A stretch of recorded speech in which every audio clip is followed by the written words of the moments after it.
d'autres blocus auxquels on n'est pas venu, effectivement.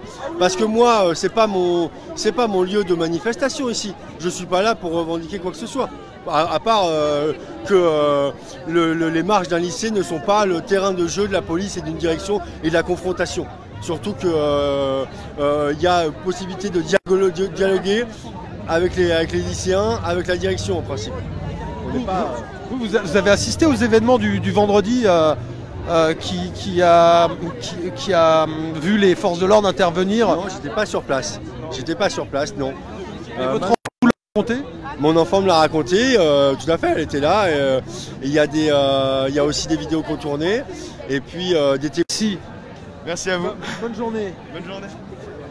Donc nous sommes devant le lycée Hélène Boucher, Paris, où il y a un blocus des étudiants, enfin des lycéens. On va essayer d'aller voir l'administration. J'ai très peu de chances d'obtenir un mot de leur part, hein, parce qu'ils sont certainement soumis à des obligations de réserve et ça peut se comprendre. Bonjour, excusez-moi, je suis journaliste pour France Info. J'ai donné la parole un peu à tout le monde. Est-ce que vous voulez la prendre aussi? Non? Je peux vous filmer ou pas? Non? Non plus? D'accord. Eh bien on respecte ce droit, pas de problème.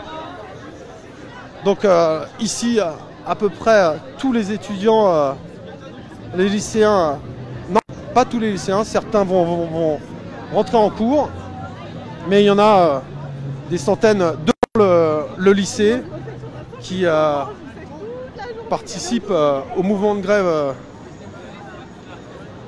en tant que lycéens, avec leurs parents qui sont venus, comme vous l'avez entendu tout à l'heure, pour les soutenir et quelque peu les protéger aussi, puisque vendredi dernier, a priori, il y a eu des violences devant l'établissement. Les parents sont inquiets. Ils sont venus ce matin assez nombreux.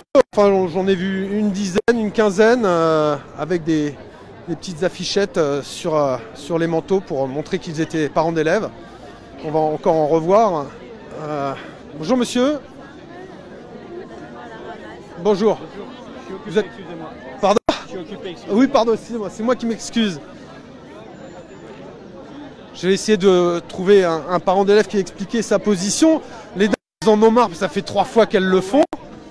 Non, je crois qu'il y avait des enfants qui voulaient reprendre la parole, qui voulaient compléter le propos qu'ils avaient tenu. Je veux bien, moi, s'ils sont disponibles. Parce qu'ils n'étaient pas satisfaits de tout ce qu'ils avaient fait passer comme message sur les cherches. C'est quoi la différence entre un micro et une perche de cinéma? La différence entre un micro et une perche de cinéma, on en parle tout à l'heure. Parce que là, je suis plein de... Les Ravel font partie de cette assemblée générale interlycée qui était venue demander de l'aide aux étudiants pour, y compris que ce soit discuter avec leurs potes à la sortie des cours, parce que eux, ils peuvent pas forcément discuter politique à l'intérieur de leur lycée parce qu'ils se font, ils se font choper par les CPE, par l'administration. Donc voilà, nous on essaye d'aider comme on peut, tout en continuant aussi dans notre... Et vous, votre mouvement au niveau des étudiants, vous êtes de quelle fac? Moi je suis de Paris 7. Ça se passe comment aujourd'hui? On tient des assemblées générales un petit peu régulièrement. Jusqu'ici c'est surtout les profs, les enseignants et les personnels qui ont maintenu le flambeau pendant les vacances en se mettant en grève, en faisant un certain nombre de choses. Là aujourd'hui les étudiants ils commencent à revenir. On était près de 200 étudiants en assemblée générale la dernière qui a eu lieu hier, où on a décidé majoritairement à continuer la mobilisation et aller à la manifestation d'aujourd'hui. À Nanterre, ils étaient 600 je crois en assemblée générale, à Tolbiac 300. Donc vraiment